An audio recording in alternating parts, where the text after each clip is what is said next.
Bueno, entonces bienvenidos, vamos a iniciar con la clase el día de hoy, la cual vamos a tratar, entramos hoy al cuarto módulo, o sea, la cuarta unidad. Aquí vamos a ver lo que es violencia estructural y dentro de la violencia estructural vamos a ver lo que es la pobreza. En la siguiente clase, el derecho al desarrollo y a sus garantías. También vamos a ver la participación ciudadana en Guatemala y su marco legal e institucional. Luego vamos a entrar a la quinta unidad, que es lo que es el conflicto. Vamos a ver el conflicto armado interno en Guatemala, causas nacionales, los mecanismos de horror y medidas de protección. Y ahí también tienen un trabajo, un ensayo, para entregármelo el 23 de septiembre. Bueno, entonces empecemos hoy con la violencia estructural. Yo estuve buscando definiciones, ¿qué es la violencia estructural? Entonces dice que la violencia estructural está originada por todo un conjunto de estructuras, tanto físicas como organizativas, que no permiten la satisfacción de las necesidades. ¿Y cuáles son la satisfacción de nuestras necesidades? El alimento, la vivienda, el vestido. O sea que prácticamente la violencia estructural es el conjunto de estructuras, dice, en una forma organizativa para satisfacer nuestras necesidades. Otra definición dice que violencia estructural es aplicable en aquellas situaciones en las que se produce un daño en la satisfacción de las necesidades humanas básicas, supervivencia, bienestar, identidad o libertad, como resultado de los procesos de estratificación social. Por tanto, no hay la necesidad de violencia directa. También la violencia estructural se basa en las clases sociales, clases medias. Aquí más que todo conocemos dos tipos de clase, que decimos la rica, el estado medio y podremos decir también pobre. Esa sería una estratificación social basado en clases sociales, que así en nuestro entorno, pues así las mencionamos o las conocemos como ricos, pobres. Entonces también en eso se avanza también la violencia estructural. También dice que se produce en la satisfacción de las necesidades básicas humanas, supervivencia. ¿Qué quiere decir? Cómo sobrevivimos, cómo vamos a mantener nuestro nivel de vida alimenticio, vivienda, nuestro bienestar en cuanto a nuestra seguridad social, en cuanto a nuestra salud, educación, nuestra identidad o libertad, nuestra identidad, a qué tipo de clase social o qué identidad, cultura, costumbre estamos viviendo y nuestra libertad en cuanto a la igualdad, en cuanto a derechos, obligaciones y deberes que tenemos como ciudadanos.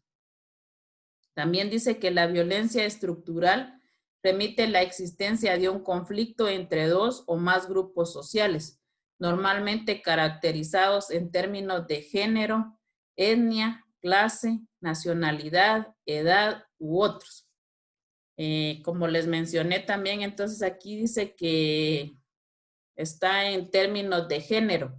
En cuanto a género, nos referimos tanto masculino, femenino y también en cuanto a las características del género que se da entre la diversidad que existe, tanto respetando la clase que se dé de este tipo de género, etnia, en cuanto a las civilizaciones, qué tipo más que todo en las indígenas, qué tipo de civilización, de costumbre existe dentro de esta clase. Y las clases que les decía ya, una estratificación social en cuanto a las clases sociales que vivimos, nuestra nacionalidad, pues nosotros aquí, la guatemalteca, y aunque hasta cierto punto, pues también hay otros compatriotas que vienen o que emigran y están viviendo en nuestro país de diferentes lugares. Entonces también pertenecen a esta violencia estructural. Entonces la violencia estructural en sí es el conjunto, podría decirse, de estructuras que nos dan a conocer cómo satisfacer nuestras necesidades de supervivencia, de bienestar social, emocional y más que todo cómo poder satisfacer nuestras necesidades para poder vivir, vivienda, vestido y también en cuanto a nuestra educación, salud. Entonces, en sí, eso es la violencia estructural. Hay varios tipos de violencia estructural. La interna, dice, emana de la estructura de la personalidad de cada uno. O sea, interna, yo.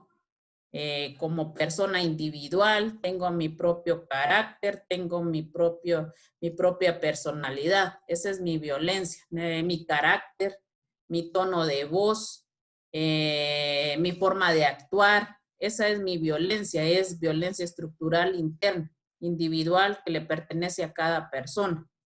La violencia externa proviene de la propia estructura social, ya sea entre seres humanos o sociedades. Ya entonces ya se da dentro de la sociedad. ¿A qué tipo de clases sociales? Yo siento que, gracias a Dios, o no sé si aquí en nuestro municipio esté muy marcada ese tipo de diferencia que se puede hacer entre la clase social o en nuestra estructura social.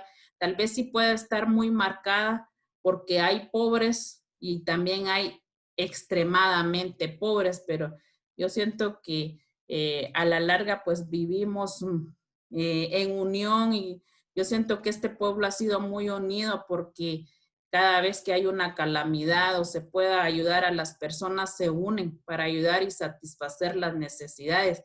Es ahí donde existe una violencia estructural, que hay, por ejemplo, en el caso de esta señora que, no sé, por algún error o algo se le incendió su vivienda.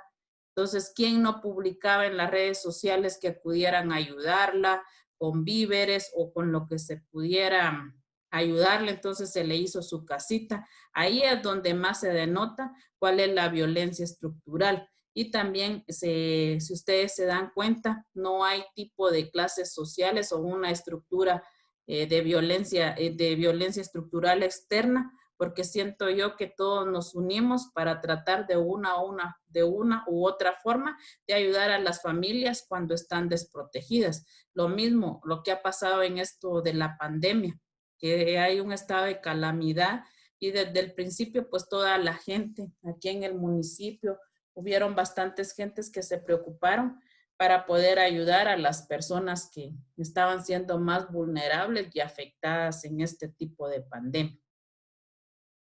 También está la violencia estructural vertical y que dice esta se basa en la represión política, la explotación económica o la alineación cultural que viola las necesidades de libertad, bienestar e identidad respectivamente.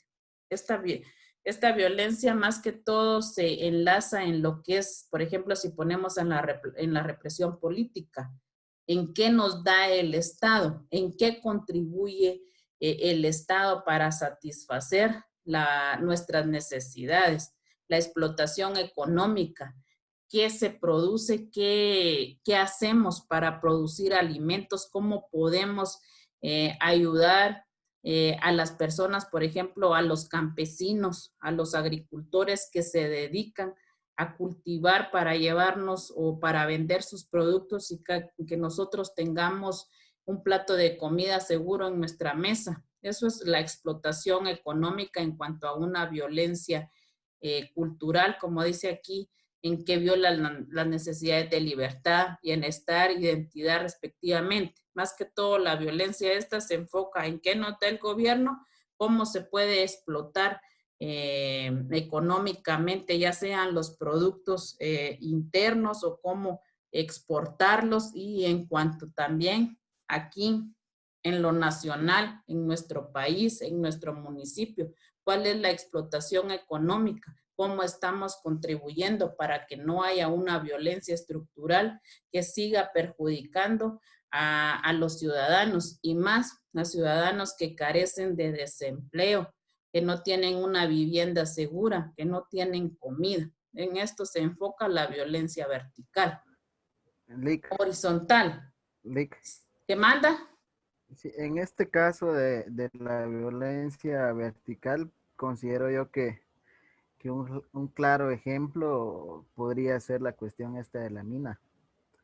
Que al final pues hay cierta represión política e influencia en el desarrollo de la misma, ¿verdad? Con el fin de que haya una explotación económica.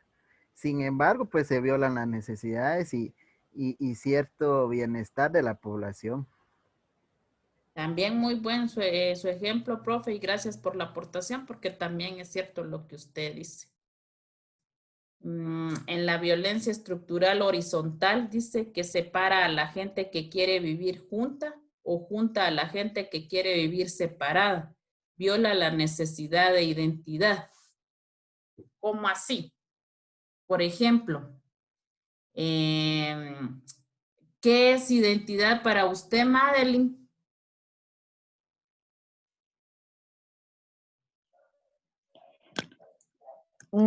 Para mí es algo muy personal, algo con lo que uno se identifica, algo que lo caracteriza a uno. Para usted, Doménica, ¿qué es la identidad?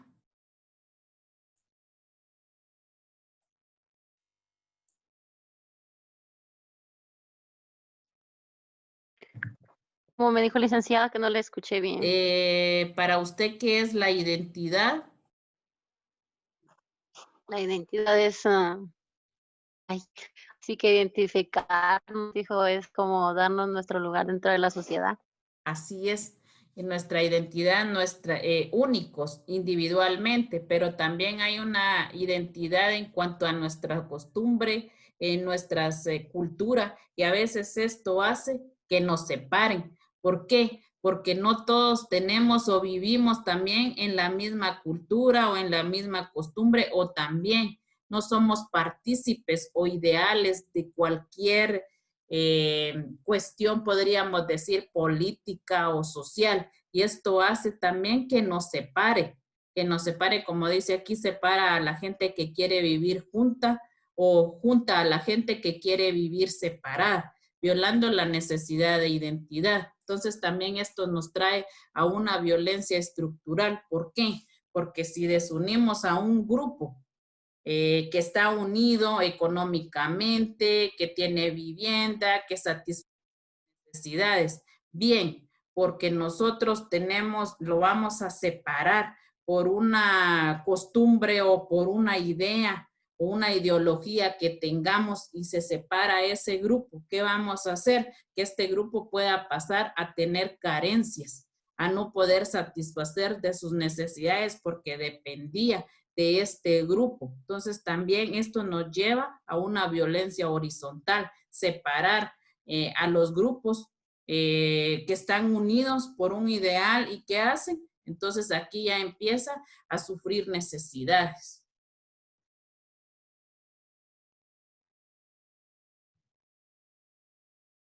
Formas en las que se materializa a la violencia estructural.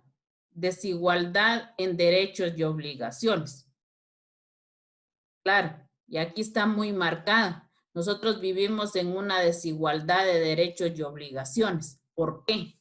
Porque solo en una distribución de alimentos, cuando se va a dar una distribución de alimentos, se dice que es a familias extremadamente pobres que necesitan. ¿Y qué pasa? A veces se da la desigualdad en que se va a dar a las gentes que tienen cómo poder sobrevivir. Entonces aquí hay una desigualdad de derechos y obligaciones, que no estamos, a veces marginamos a la gente que tiene menos, a veces no le damos, y la gente que tiene más quiere más. Entonces ahí también hay una violencia estructural en la desigualdad en derechos y obligaciones, la injusticia. a cada momento la vivimos y todos somos partícipes a veces de decir es injusto lo que está pasando, es injusto lo que nos quieren cobrar. Yo le manifestaba al profe hace ratito de que en el estado de calamidad nuestro presidente hizo ver muy marcado de que al principio, si ustedes se acuerdan, estuvieron pendientes de cadenas nacionales que hacía o de lo que decía. Él muchas veces dijo que no se cobrara la luz, que no se cobrara el agua. ¿Y qué pasó? O que los teléfonos o que los medios de comunicación, las líneas de telefonía tuvieran paciencia y que no estuvieran cobrando, que no fueran a cortar los servicios. Y a la larga esto era injusto, porque no sé si a ustedes les pasaba, pero a mí el teléfono en vez de venirme menos, se me recargaba. El recibo de luz venía alto. Entonces, hasta ese punto era algo injusto. Para muchos era injusto, para mí también era una injusticia. ¿Por qué? Porque ahorita en este momento o meses pasados estamos viviendo una calamidad que muchos se quedaron sin empleo.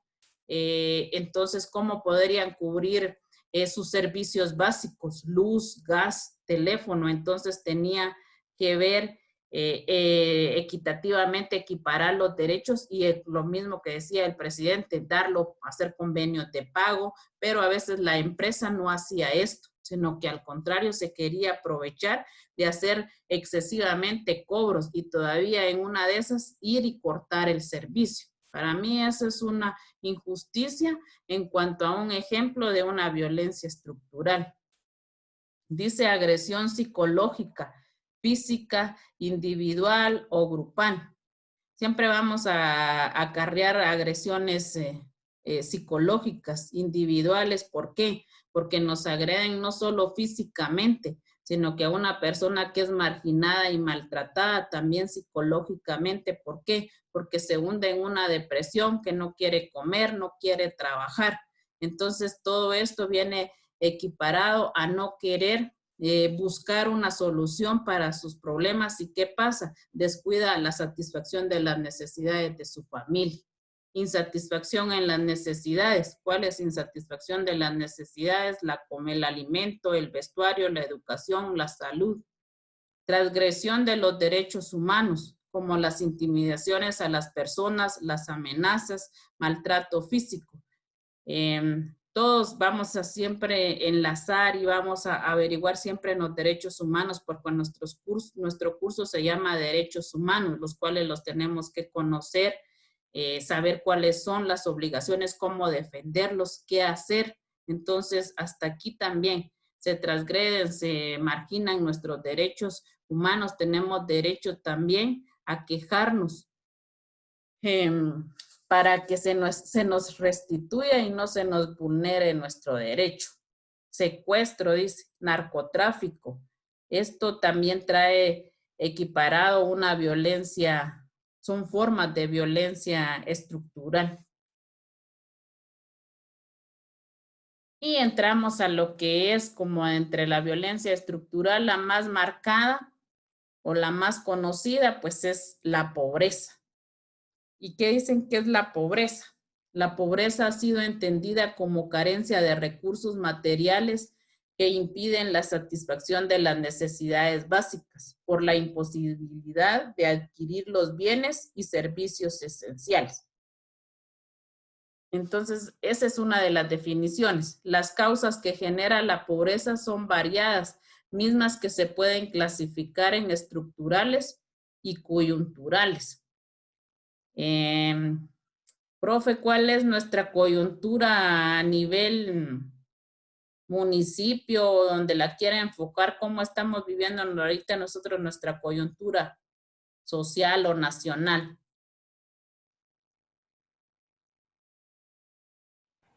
Si se refiere a la cuestión de la pobreza, pues en Mataquescuintla pues es bien marcada. Sin embargo, hay una situación y una ventaja de los pueblos, ¿verdad? En este caso como Mataquescuintla y sus sus aldeas, y es que hay un poco más de accesibilidad a salir de la pobreza, o por lo menos a obtener los recursos básicos. Sin embargo, pues yo soy de la idea de que también el mayor problema de nosotros las personas es la pobreza mental, ¿verdad?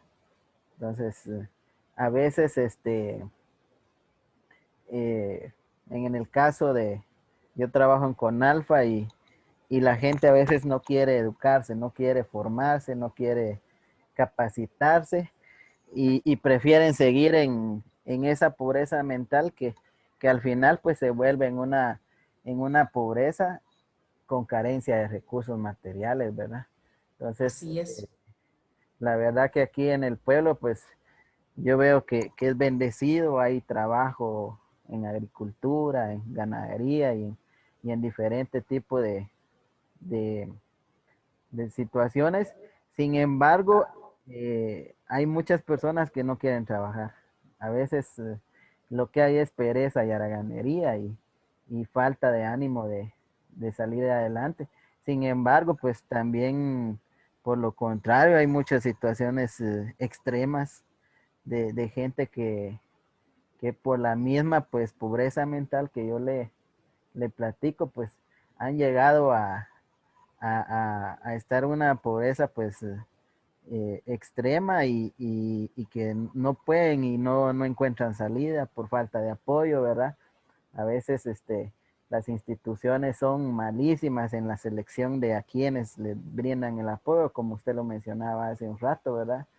Eh, considero yo que de un 100% a un 50% de las personas en estado vulnerable son las que se les apoya y el otro 50% realmente no lo necesitaba, ¿verdad? Entonces, hay falta de conciencia también en muchos de nosotros porque realmente cuando no necesitamos algo, pues hay que darle el espacio a alguien más que sí lo necesita. Sin embargo, pues eh, la pobreza en Mataquescuintla, como le digo, está marcada en ciertos sectores, pero considero que lo que más falta es fortalecer siempre el aspecto educativo, ¿verdad? Que la gente permita fortalecer esa área de su vida para que puedan tener mayor ideas y mejores opciones de salir adelante, ¿verdad? Gracias, profe. Y yo no es que lo voy a contradecir, sino que voy a compararle algo.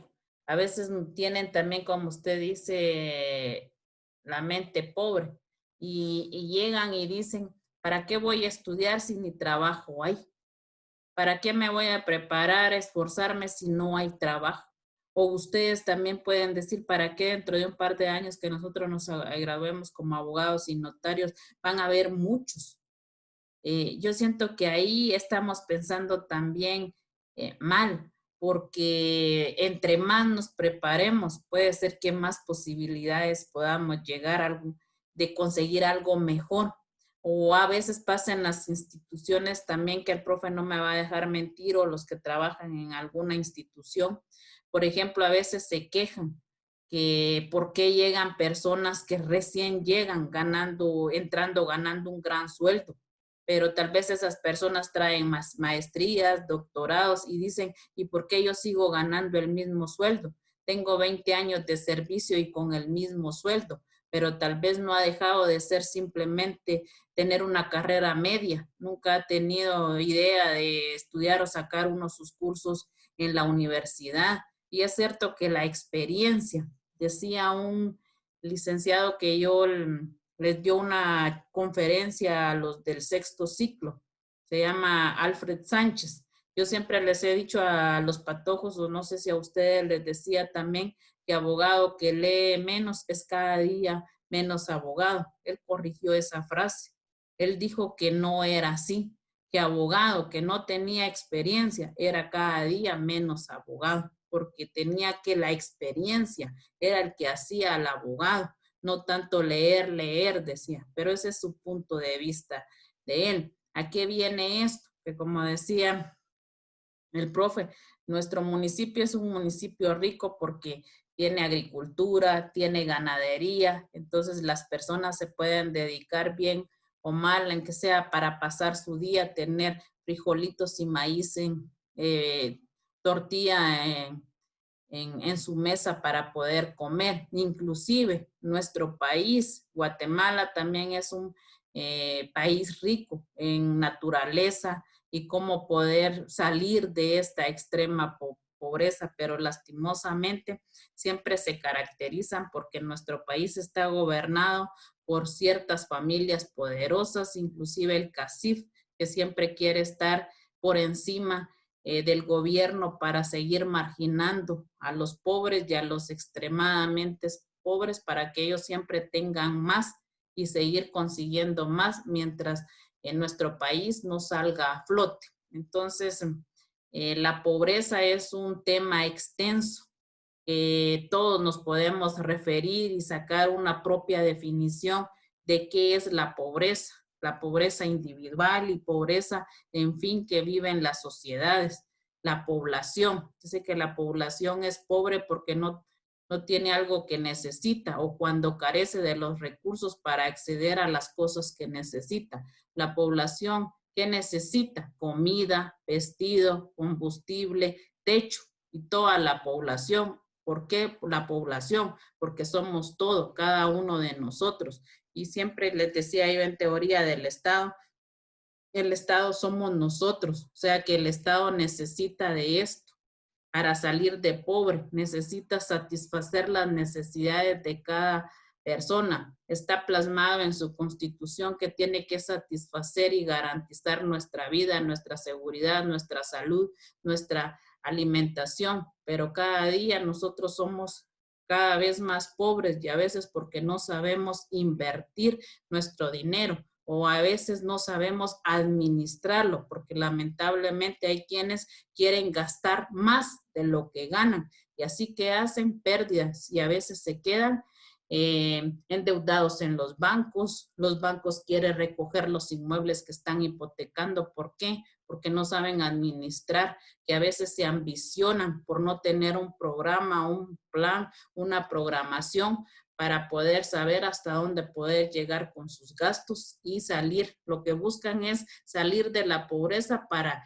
llegar a tener más dinero, pero con esa ambición y no tener una programación, lo que hacen es a veces quedarse fracasados o quebrar y hasta a veces, como les digo, ¿qué ha pasado? Que yo me quedo hasta asustada de personas que están endeudadas en los bancos y por su mala administración pierden sus casas o el banco les tiene que recoger su dinero. Pobreza como situación económica, dice. ¿Por qué como situación económica? El nivel de vida, lo que yo les decía.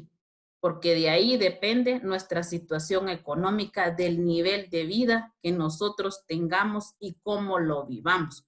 Porque si yo sé que tengo 100 quetzales y que gano 100 quetzales diarios, tengo que ver que no me pase de gastar los 100 quetzales, porque ese es mi nivel de vida. Como si tengo 5 hijos, ¿qué tengo que darle a los 5 hijos? O sea, el nivel de vida es la situación económica, cómo nos vamos a vivir, cómo vamos a utilizarla. ¿Para qué? Para que podamos salir de la pobreza o vivir dentro de la pobreza o así ir asimilando poco a poco los niveles en que podamos ir enfrentando, pero de acuerdo hasta a nuestra situación económica. Dice que el nivel de vida está íntimamente ligado a la necesidad.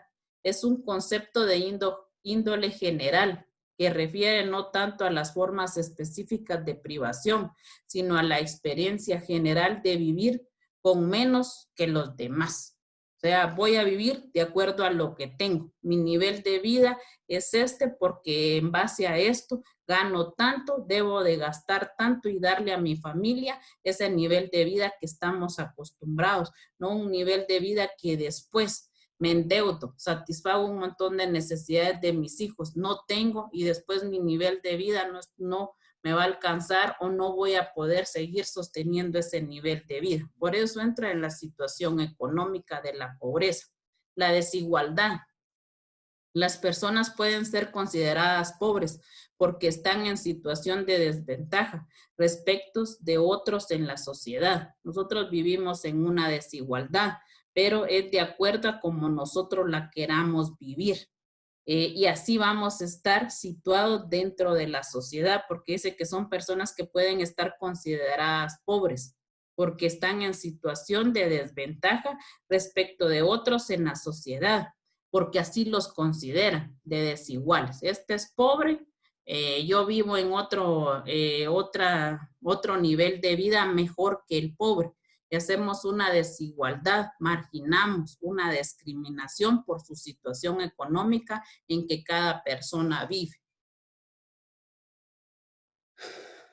También la pobreza, seguimos con la pobreza como situación económica, está la posición económica, que prácticamente viene a ser también como un nivel de vida, pero aquí se maneja en cuanto a las clases. Una clase de personas es un grupo identificado en virtud de su posición económica en la sociedad.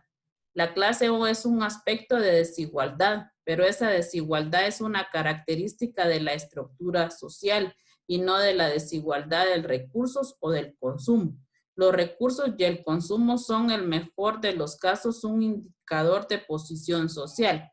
En los países desarrollados, las personas pobres son principalmente aquellas que están marginadas en relación al sistema económico, y las clases se refieren a personas distribuidas en distintas categorías económicas. Entonces, la posición económica, como les digo, en nuestro municipio y tal vez, no sé, a nivel nacional, si se manifiesta o se da esta posición de clases, rica, pobre, medio, pobre. Vivimos en otros países es más marcada. Ahí sí hay una posición económica de desigualdad, de discriminación, de marginalidad. El pobre es pobre, es pobre.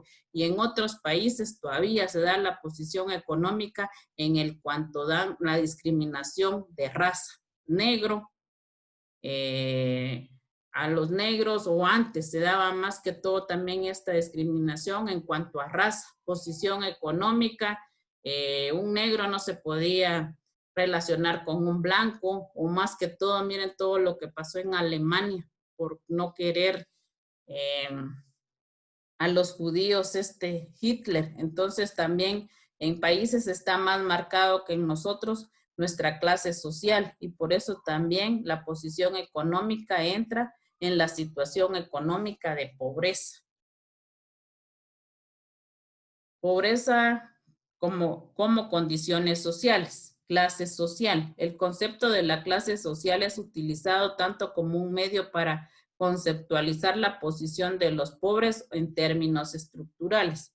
Dependencia. Algunas veces se considera la población pobre como aquellos que reciben beneficios sociales debido a sus carencias de medios. Por ejemplo, aquí se da que cuando las personas no tienen cómo vivir, entonces viene, por ejemplo, el gobierno municipal, les da alimento para que puedan subsistir o satisfacer sus necesidades. No solo el gobierno municipal, también hay ONG que se encargan, se podrían encargar de satisfacer darles beneficio o darles alimentos a personas que carecen de estos medios para satisfacer sus necesidades. El gobierno lo hace a través de la SOSEP, que ahorita trajeron alimentos que espero que sean distribuidos en forma equitativa y se los den a las personas pues que carecen de estos medios para poder satisfacer sus necesidades.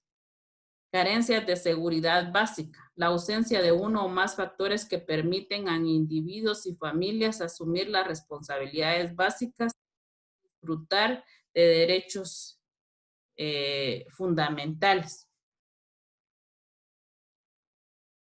Ausencia de titularidades. La falta de vivienda es el resultado de la falta de acceso a la vivienda o a la tierra, no de la inexistencia de vivienda en sí. Las hambrunas, es esa ausencia de titularidades. Dice que podemos tener vivienda, pero en una de esas, esto se da también, por ejemplo, cuando hay una cosecha, o ahorita en cuanto a, por ejemplo, que viniera una fuerte lluvia y que destruyera las plantaciones y que no hubiera frijol, maíz y se diera una gran hambruna. Podemos tener vivienda, pero las carencias vamos a tener consecuencias en cuanto a la agricultura, que a veces ustedes mismos se dan cuenta que en la prensa o en los medios de comunicación dice que se perdieron grandes cantidades de alimento por pestes o por lluvias. Entonces caemos en hambruna. ¿Y qué pasa en esto? Que se da mucho la desnutrición. Entonces viene, además de estar pobres, extremadamente pobres, hay familias o niños que están demasiadamente desnutridos por la falta de satisfacción de las necesidades. La exclusión puede ser vista no solo en términos de niveles de ingresos, sino también vinculada a cuestiones como salud, educación, acceso a servicios, vivienda y deuda. De ese modo, los fenómenos que se derivan de la exclusión social incluyen desempleo de largo plazo, altos niveles persistentes de pobreza. Exclusión. No tenemos, por ejemplo, ahorita, pues bendito Dios y gracias a la pandemia que se ha estado dando, pues el centro de salud no ha carecido de medicina. Ha estado, tiene medicina, en lo que la mayoría de veces, a veces llegaba a alguien enfermo y él mismo tenía que mandar, si no llevaba dinero en el centro, no había algún medicamento, lo tenía que mandar a comprar. También esto es un término de exclusión, de falta de conciencia, de no tener equipados los centros de salud. Entonces también esta es una forma de exclusión que se da y nos lleva a la pobreza y más, y está bien marcado lo que es el desempleo. ¿Cómo combatir la pobreza? Desarrollo y nutrición en la primera infancia. Las deficiencias nutricionales y la falta de desarrollo cognitivo durante ese periodo puede ocasionar retrasos en el aprendizaje y menor rendimiento escolar en etapas posteriores. El profe me puede dar fe de esto, porque una vez contaba un maestro que los niños por falta de alimento a veces se quedaban dormidos en la clase, porque no tenían, los papás no tenían cómo alimentarlos, entonces eso contribuía a su bajo rendimiento. Un niño que no esté bien alimentado, que esté desnutrido, no va a rendir lo que esté con un niño que esté bien alimentado. Por eso se empezó a tener o empezaron a ver cómo se daba el alimento en las escuelas, que al menos no les faltara un vaso de atol a los niños en los centros educativos, pero gracias a eso también se ha mejorado, que yo he visto que hasta almuerzo les daban desayuno cuando era desayuno, o sea, los mantenía bien alimentados, porque de eso depende el rendimiento escolar de cada niño. Inclusive con esto de la pandemia, pues hemos visto que el gobierno se ha preocupado porque siempre lleguen los alimentos, a pesar de que los niños no estén recibiendo clases. Y también lo que más le ha aportado Yamatei, siempre ha dicho él, de que él no quiere que haya desnutrición en el país.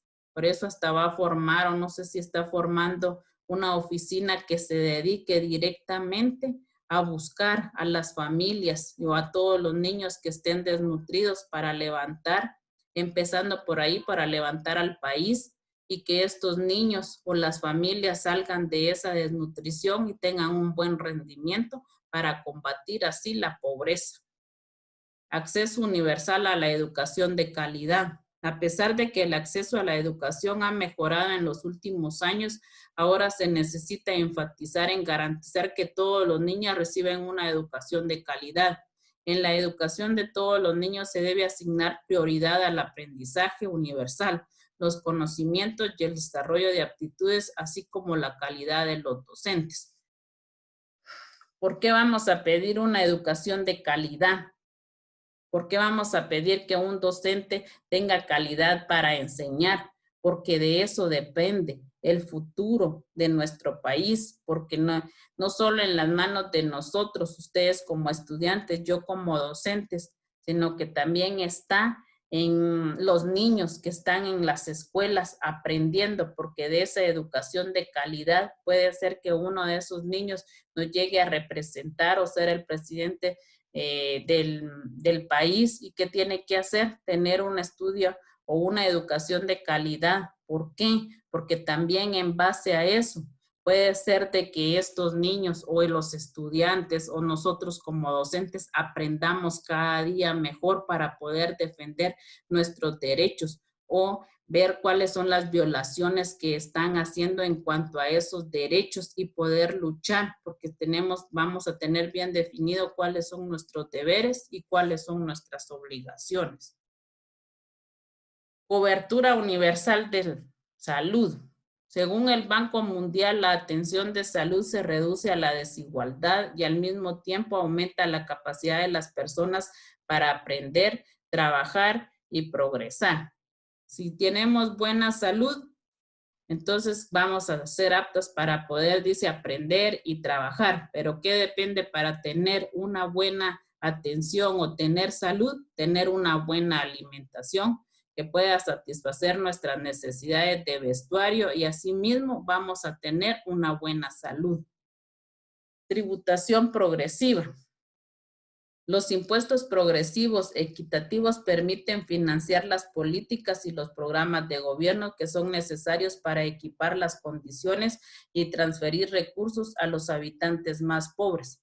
¿Qué quiere decir esto? Que nosotros como ciudadanos, como empleados, debemos de pagar nuestros impuestos. El problema es que los impuestos que cada uno paga o son malos invertidos y tienen que ser invertidos pues en educación y salud, porque depende de esos. Por eso a veces mucha gente dice, de mis impuestos pagan a los maestros, de mis impuestos están los empleados públicos, sí, y con toda la razón, porque de esos impuestos son distribuidos para que tengamos una educación de calidad y una educación de salud, pero tiene que ser que en una forma equitativa y bien distribuidos estos recursos. Así podríamos combatir la pobreza. Los efectos que produce la pobreza, y es el más marcado que pasa aquí con nosotros, es que muchas personas por ser pobres emigran a otros países. Migraciones internas y externas. Como no hay empleo o el empleo que tengo me pagan poco, no puedo darles estudio a mis hijos, no puedo prosperar. ¿Qué tengo que hacer? Emigrar, irme a otro país, porque $1 equivale a 8 quetzales de mi país. Entonces, ¿qué hacemos? Emigrar. Esos son los efectos que produce la pobreza. Niños, niñas, ancianos de las calles. Los niños, los papás, cuando no consiguen trabajo o no quieren ir a trabajar, mandan a los niños a pedir limosna a las calles. Violencia generalizada, robos, secuestros. Como no hay trabajo, no hay desempleo, entonces las personas que se dedican a robar, a secuestrar, a ver la vida más fácil para obtener dinero y salir de la pobreza. Ingobernabilidad, linchamientos, toma de carreteras, huelgas, destrucción, infraestructura pública. Como no sabemos, no nos gusta el gobierno que tenemos, no estamos de acuerdo cómo nos están gobernando, entonces que empezamos a hacer linchamientos, toma de carreteras, huelgas. No estamos de acuerdo con el salario que el patrono nos está dando, no estamos de acuerdo cómo estamos cómo estamos trabajando. Entonces vamos a hacer huelgas, altas tasas de analfabetismo. Como decía el profe, entre menos estudiamos, somos pobres mentalmente y no somos preparados. Todo esto nos lleva a sufrir una extremadamente pobreza y son sus efectos. Altas tasas de mortalidad materna e infantil, sí, porque como vivimos, la familia no tiene cómo satisfacer sus necesidades, hay niños desnutridos, ¿y qué pasa? Entonces, por eso hay altas tasas de mortalidad, desnutrición crónica. El niño es mal alimentado, la familia está mal alimentada, está desnutrida y se produce una desnutrición crónica. Destrucción acelerada de los recursos naturales. ¿Por qué? Porque a veces quieren destruir nuestra naturaleza. Por ejemplo, lo que más el medio ambiente en cuanto a la destrucción de tala de árboles. Eso también son efectos que producen la pobreza y también destrucción acelerada de los recursos naturales también. ¿Cómo vamos a destruir el medio ambiente?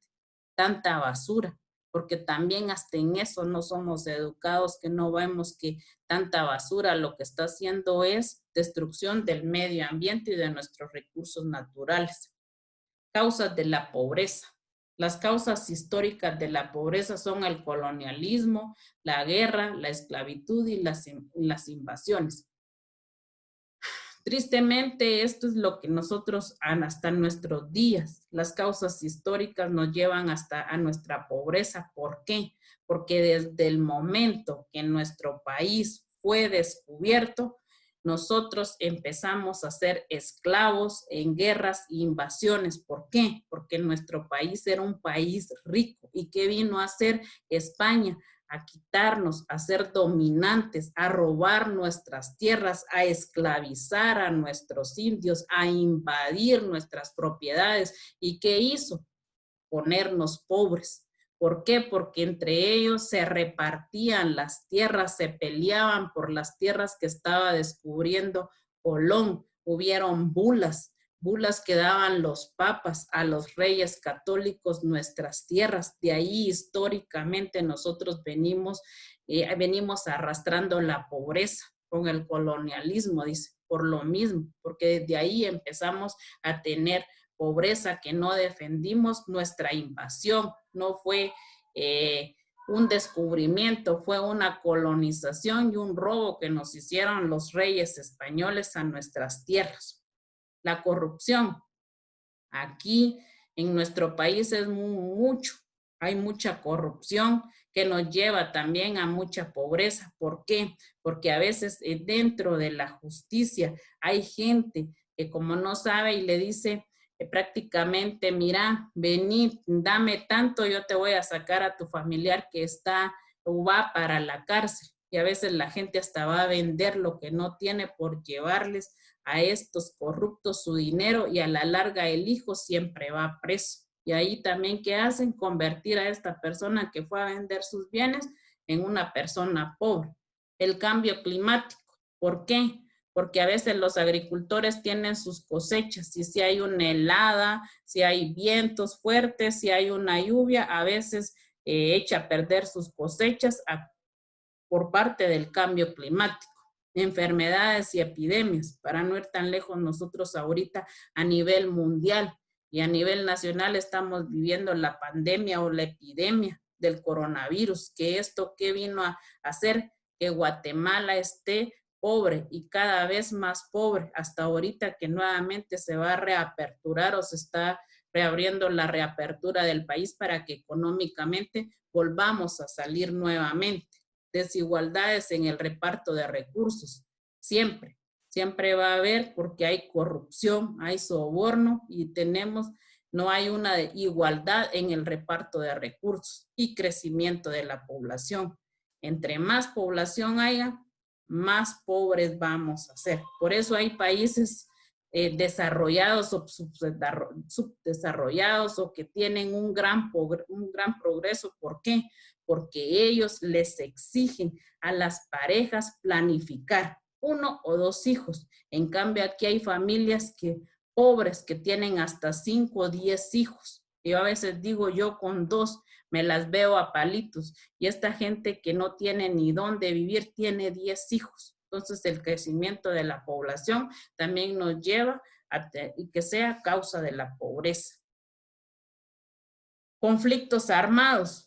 Vamos a ver, y no me voy a detener ya en esto porque vamos a ver todo lo que pasó en el conflicto armado que también nos trajo pobreza, discriminación de género, despilfarro de alimentos, analfabetismo, ignorancia, desempleo, el sistema social también son causas de pobreza. Y la pobreza en Guatemala. La pandemia del COVID-19 aumentará el número de personas que viven en situación de pobreza y pobreza extrema en la región. estableció la Comisión Económica para América Latina y el Caribe. Según las estimaciones de esta instancia de la Organización de Naciones Unidas, este problema incrementará en el país en 2 puntos porcentuales. Esto quiere decir que al final del 2020, el 21.8% de la población guatemalteca vivirá en situación de pobreza extrema y el 59.9% estará en pobreza. Según el informe presentado ayer por CEPAL, este incremento se debe a que el 17.7 personas por cada 100,000 habitantes enfrentarán esta situación de pobreza por la ausencia de las remesas. ¿Por qué las remesas? Yo estaba leyendo mientras buscaba esto que si no hubieran remesas o no hubieran compatriotas de nosotros en nuestros países, nuestro país de Guatemala fuera todavía extremadamente pobre, porque gracias a esas remesas se puede hacer varias reparticiones de esos recursos, porque por cada remesa que manda una persona que está en el extranjero le dan un porcentaje, viene un porcentaje para nuestro país. Es todo, jóvenes, no sé si tienen que aportar o hay alguna duda.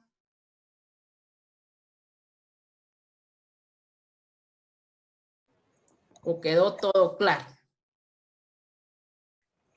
Por mí ahí estamos re bien, y la verdad que los temas están bastante claros y las diapositivas también pues están bien resumidas, entonces